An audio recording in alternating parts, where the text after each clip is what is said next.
In this next segment, we're going to be discussing the role of the Utah Territory in the Civil War.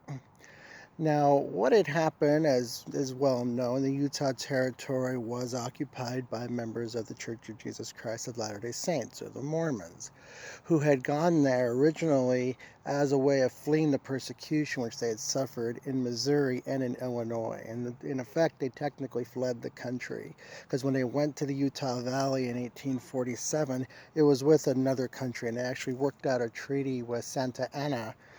Remember our old friend Santa Anna, and they made an agreement that they would come and they would take care of the land and help build the area up. And they were trying several times to apply for statehood, and they were rejected largely because of their religious beliefs.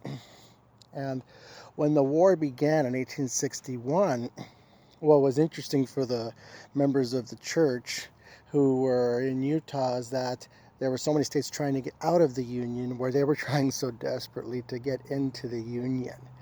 And someone asked President Lincoln the question of how are you going to deal with the Mormon problem as was viewed out in Utah?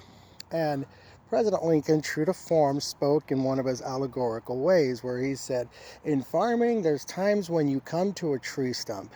It's too thick to chop and too big to move. So what you do is you plow around it. That's what I plan to do with the Mormons. You tell Brigham Young that if he will let me alone, I will let him alone. And he went his way and did his own thing.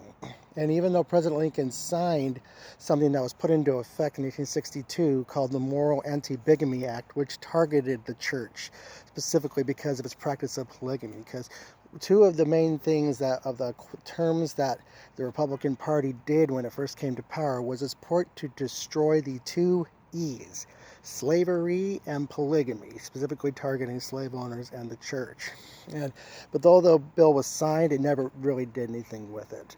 So the Utah Territory gladly paid its $27,000 annual taxes for that, and they also volunteered their people to take over the mail posts and the outposts in the area to help secure the area as all the troops were going east to help fight the war. So those are a few of the things that were done in the Utah Territory, where they were actually viewing it as a good time to be able to recover from all of the harassment they suffered from people back east and from the federal government. So while the rest of the country was falling apart, Utah actually had a time where they were able to enjoy some moments of relative peace and quiet. So there you go.